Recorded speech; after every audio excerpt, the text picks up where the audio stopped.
लोकशाही विचाराचा बुलंद आवाज लोक परिषद न्यूज।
त्याचबरोबर त्यांना मिळणारी ही सुद्धा त्यांना घेऊन आहे शासनाचे धोरण आहे।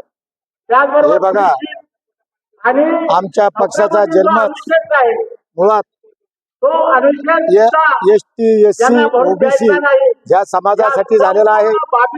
जरी आम्ही महाराष्ट्रात आमचं काही नसलं तरी केंद्रात आमचे नेते माननीय चिरागजी पासवान साहेब हे केंद्रीय मंत्री आहेत। माननीय नरेंद्र मोदीजी यांच्या सोबत ते कॅबिनेटमध्ये काम करते।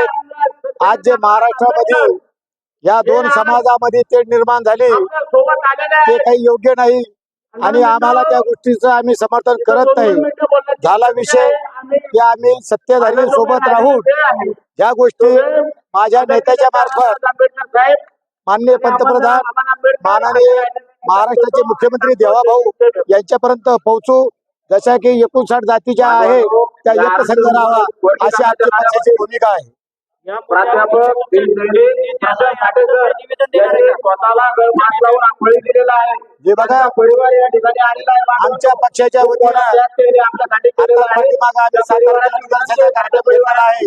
माननीय पंतप्रधान मोदी साहेब, माननीय आमचे पक्षाचे राष्ट्रीय अध्यक्ष चिरागजी पासवान, आपल्या महाराष्ट्राचे मुख्यमंत्री माननीय देवेंद्र भाऊ फडणवीस, आमच्या पक्षाच्या वतीनं आमच्या शहर आणि जिल्हा कार्यकारिणीच्या वतीनं आम्ही ही बातमी त्याच्यापर्यंत पोहोचलेली आहे। समाजातील युवकांना नागरिकांना काय आव्हान करता?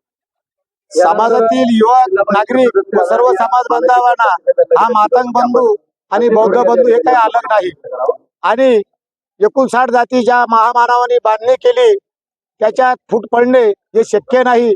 परंतु प्रत्येक समाजामध्ये वेगवेगळ्या मतांतर असतात।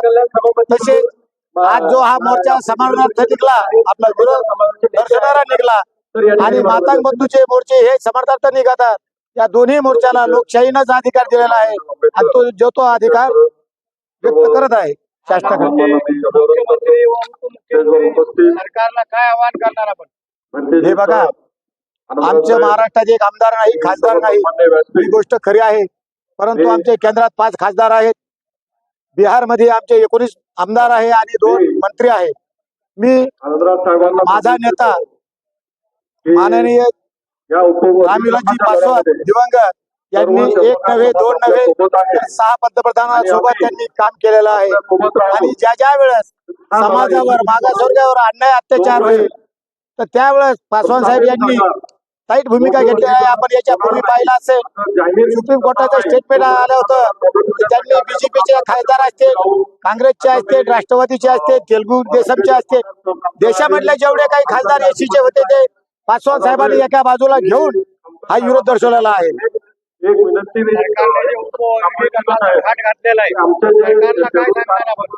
निवडून गेलेले हे बघा, माझ्या पक्षाच्या वतीने मी या ठिकाणी या निर्णयाचा निषेधच करतो. माननीय देवाभाऊ हे बीजेपीचे आहेत.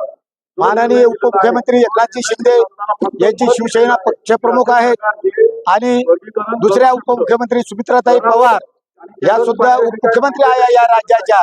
माझ्या नेत्याच्या वतीनं आणि माझ्या पक्षाच्या वतीनं या मंत्री महोदयांना आम्ही नक्कीच विनंती करू की हे कुठेतरी थांबलं पाहिजे आणि जशा 59 जाती आहे त्या कायम एक संघ राहिल्या पाहिजे. आपले अनेक नेते सरकारसोबत आहेत, सरकारसोबत आहेत, भाजपसोबत आहेत, शिवसेनेसोबत आहेत. यांना काय सांगाल आपण? हे बघा, अनेक नेते प्रत्येकाला स्वातंत्र्य दिलेलं आहे संविधानाने. अनेक नेते बीजेपी सोबत असते, शिवसेनेसोबत असते.